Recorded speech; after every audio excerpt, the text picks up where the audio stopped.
The night Preston left me, the rain fell so hard it sounded like someone was trying to break into our home.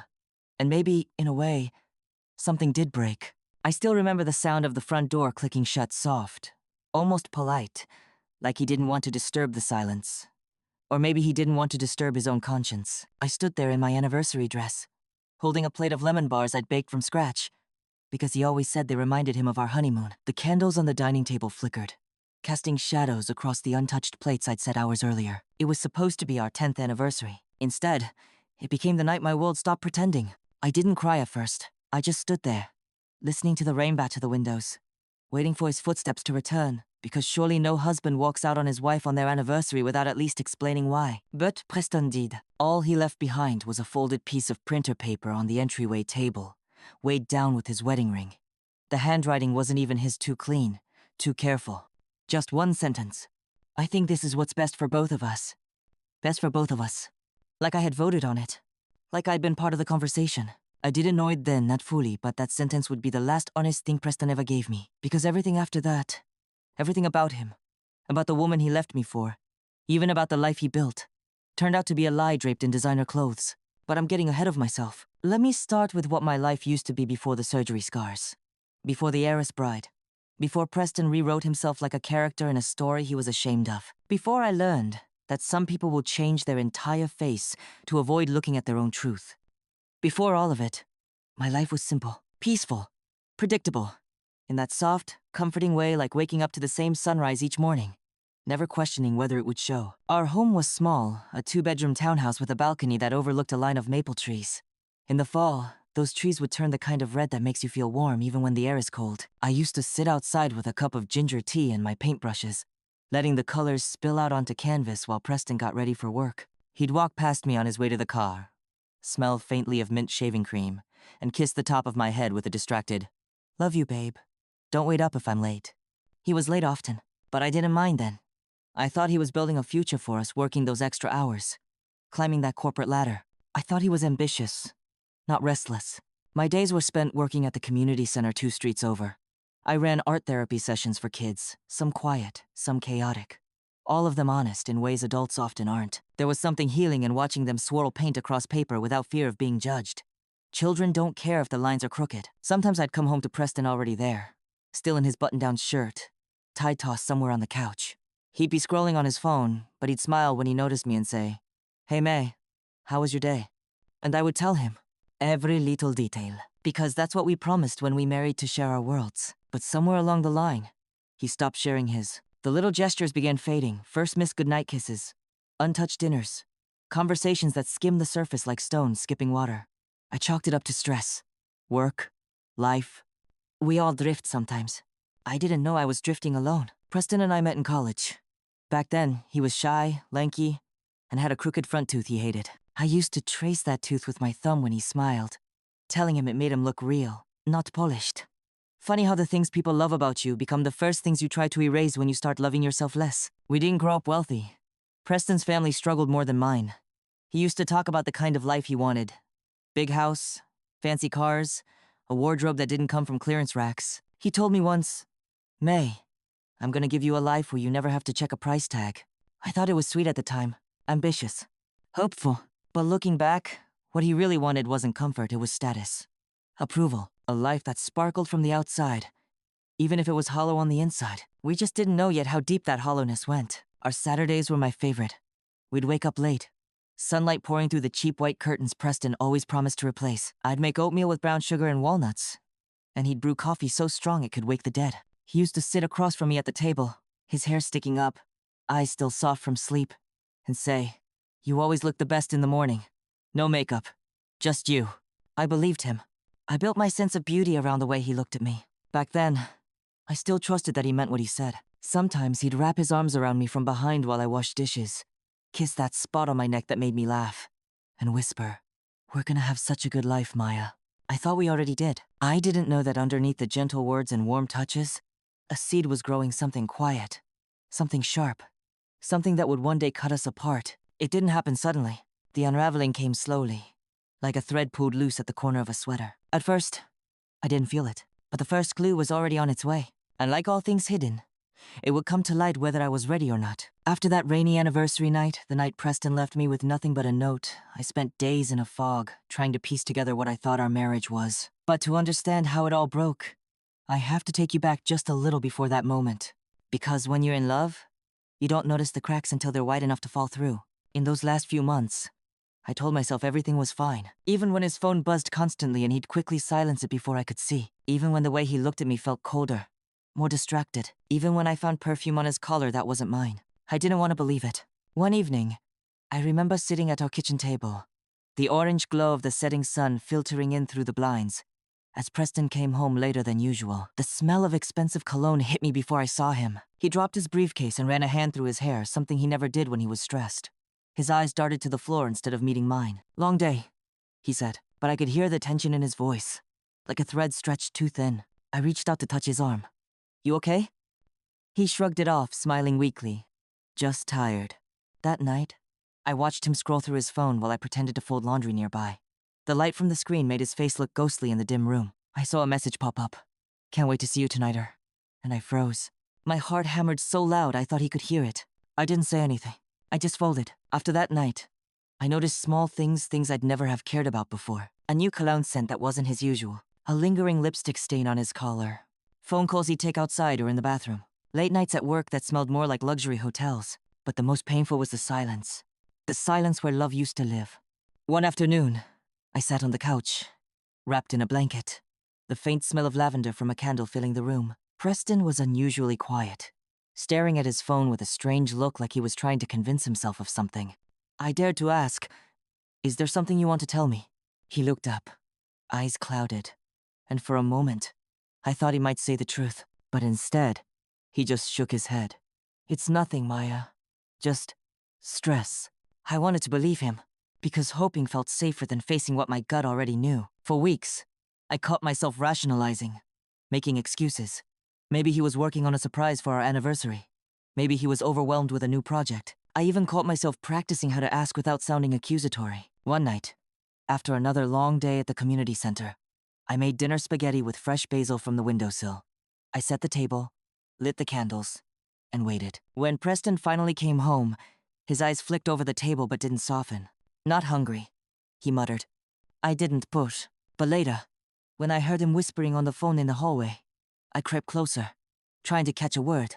The name Celeste floated through the crack in the door.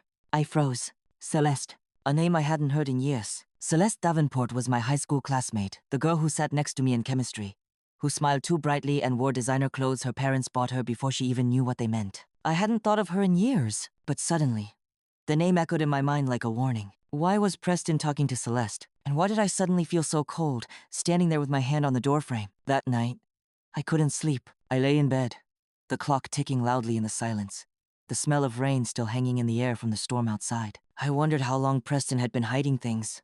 Had he missed signs? Had I been too blinded by love to see what was right in front of me? The hardest part wasn't just the betrayal I feared. It was the feeling that I didn't even know the man I married anymore. The next day, I tried to act normal. I smiled at the kids in the art therapy class, let the kids finger paint and build castles in the air with colors. But inside I was crumbling. I thought maybe, just maybe, I was overthinking, until I saw Preston's phone light up again, this time with a photo notification. Curiosity got the better of me. I glanced over. The screen showed a woman tall, poised, and radiant. But there was something odd. Her face looked almost too perfect. Too smooth, as if painted on. Like one of those filters you see on social media. But I knew better. There was a strange familiarity in her eyes. The photo was dated just weeks ago. And that's when I realized the life Preston was building wasn't just new. It was a carefully crafted illusion. That photo haunted me. Who was this woman with the flawless skin and the perfect smile? Why was Preston so careful about hiding her? And more painfully, why did a part of me recognize her? I started watching more carefully. Preston's routine changed even further. Phone calls became whispers behind closed doors. His social media was suddenly flooded with pictures. Glamorous, polished, expensive. But none with me. One afternoon, I found myself in the town library, scrolling through old yearbooks on a dusty computer. I searched for Celeste Davenport. The name still sparkled like a gem in those pages. Cheerleader, student council president, crowned prom queen, and then I saw her photo. But something caught me off guard. There was a caption and next to it a note. Before. I clicked on a few pictures in the archive. Celeste Davenport in high school was almost unrecognizable compared to the woman in Preston's photo. She had dark hair, olive skin, and a small nose that curved naturally. The woman in the recent picture was blonde, with sharp cheekbones and impossibly smooth skin, like a porcelain doll. He swallowed hard. It wasn't just Celeste. Preston was changing too. At first, I thought his new suits and slick back hair were just signs of success. But when I found an old photo of him from college, the contrast hit me. Preston's face had changed. His jaw was sharper, nose straighter. The subtle crookedness in his smile was gone. They both had gone under the knife. Plastic surgery, reconstructing their faces as if they were erasing who they once were. The next day, I decided to confront Preston. I stood in the doorway of the small cafe where we used to meet on weekends, heart pounding. "Preston," I said quietly when he arrived, his eyes widening. I looked at him, really looked, and I saw a man I no longer recognized. "I know about Celeste," I said, my voice trembling. "And I know about the surgeries. Why?" He sighed deeply and ran his hand through his hair. The same nervous gesture I'd seen so many times before. "It's complicated, Maya." "Complicated? You left me without a word on our anniversary? And now you expect me to believe that?" He looked away. "Celeste and I were building a life. One where we don't have to be judged for who we were. Where we can be whoever we want." I felt my throat tighten. "Who we were? Preston, you're erasing yourself. You're erasing everything real about us." He swallowed hard. "There's no us anymore." In that moment, it hit me. Preston's abandonment wasn't just about leaving me. It was about leaving everything behind his past. Our marriage, our life. He was chasing a fantasy. A manufactured version of himself. With a woman who did the same. Celeste was the other half of this lie. Together, they were hiding behind a facade of beauty and wealth. But I was still here. Still real. Still. May. Later, I learned that Celeste wasn't just Preston's new wife. She was someone I'd known in high school. A girl who, like me, had dreamed of a real life. But who, like Preston, had chosen to bury her past beneath layers of silicone and Botox. They had both made a pact to erase their old selves and build a glittering new world. The real test of their fragile world came when their daughter was born. She was beautiful, yes, but she carried traits they had both tried to erase. Dark eyes, a natural curve to her nose, soft curls that spoke to the past they refused to face. I heard whispers from friends in common circles. Some said the child's appearance was a scandal, proof that no amount of surgery could rewrite genetics. It was poetic justice, in a way. Their perfect facade cracking beneath the weight of truth. It wasn't long before their world started to unravel in front of me, piece by piece. I heard the rumors first, quiet whispers at community events, polite smiles that didn't reach the eyes. People began to notice the stark contrast between Preston and Celeste's carefully sculpted images and the undeniable truth their daughter carried. She was their undeniable reminder that, no matter how much you try to change your face, your blood tells the real story. One day, I was at the grocery store when I saw Celeste. She looked just as polished as always, blonde waves, flawless makeup, but there was a coldness in her eyes that I hadn't seen before. She passed me without a glance. I wanted to say something, anything, but the words stuck in my throat. Instead, I watched her walk away, wondering if she was as trapped by this life as I was free from it. I had two choices: drown in bitterness, or build my own version of peace. I chose the latter. I stopped trying to fight their manufactured world and focused on myself. I took back my time, my creativity, my love for simple moments. I started painting again, real, messy, imperfect art that spoke of healing. I reconnected with friends I'd drifted from, with family I'd neglected in pursuit of a perfect marriage. And slowly, like a seed breaking through cracked soil, I grew. But there was still Preston, and the part of me that needed closure. One afternoon, I called him. The line was silent for a moment before he answered. "What do you want, Maya?" "I want to know, did you ever love me? Or was I just part of your old life you were trying to forget?" His voice was quiet, almost defeated. "I loved what we had, but it wasn't enough." "Enough for what?" "For the image I wanted to be." That crushed me, because it meant everything real between us was just a stepping stone for his reinvention. "I hope one day you find what you're looking for," I said softly. "I hope you find yourself again," he replied. Hanging up, I felt something shift inside me, a release. I wasn't tied to his version of success or happiness anymore. I was free. Free to be flawed, authentic, and whole. After that call, I knew I couldn't stay silent. Not for myself, but for the truth. I started sharing my story quietly, with close friends at first. I didn't want pity or drama, I wanted honesty. I wanted people to see that a life built on lies and appearances is fragile. That no amount of money or surgery could replace the warmth of real connection. My voice was soft but steady as I spoke. At first, Some friends were shocked. Some were angry. Others, quietly relieved because they'd suspected the cracks. But no one dared speak out. Soon, word spread. Preston and Celeste became the subject of hushed conversations at school events, at work, in coffee shops. Their once glittering reputation dulled by whispers of deception. I heard from people who had felt the pressure to conform, to hide their own imperfections. My story gave them courage. I saw Preston at a fundraiser one evening. His smile was tight, forced.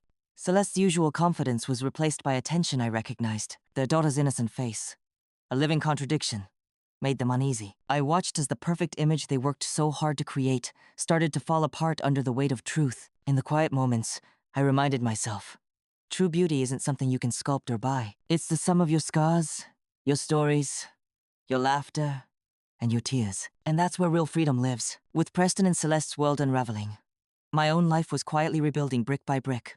Moment by moment, I learned to savor the small things again. The soft warmth of morning light spilling through the curtains. The smell of fresh coffee brewing in my kitchen.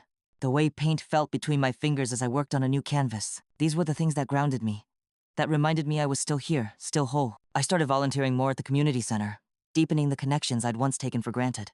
The kids taught me to see beauty in imperfection, to embrace the messy, unpredictable nature of life. And slowly, I began to forgive not Preston, not Celeste, but myself, for holding on to a dream that wasn't real, for thinking that love could fix everything. One afternoon, as I stood on my balcony, the maple trees ablaze with fall colors, I felt a quiet strength inside me. I wasn't defined by the past or by someone else's choices. I was free to be authentic, to be flawed, to be me. And that, I realized, was more valuable than any glittering facade. As I sit here now, looking out at those maple trees still burning bright every fall, I often wonder how many of us are living behind masks we've made for ourselves, or that others have made for us. How many times have we hidden parts of who we are to fit into a picture that's expected, admired, or envied? And at what cost? Preston and Celeste built a world on illusion. But their child, their daughter, was the undeniable truth that no surgery or money could erase. That truth broke their perfect image and left them facing the parts of themselves they tried so hard to hide. Meanwhile, I found freedom in accepting the real me, the imperfect, the vulnerable, the unfiltered. Life isn't about looking flawless. It's about being honest with yourself and others. It's about the messy, beautiful journey of becoming who you were always meant to be. So I ask you, dear listener, have you ever felt the weight of a mask you're wearing? What would it take for you to set it down and show the world your true face? If this story touched you, if it made you think or feel, please share your thoughts in the comments below. Your voice matters. And if you want to hear more stories like mine, real stories about life, love, and the hard lessons in between, please consider subscribing and supporting this channel, because we all deserve to be seen. Truly seen.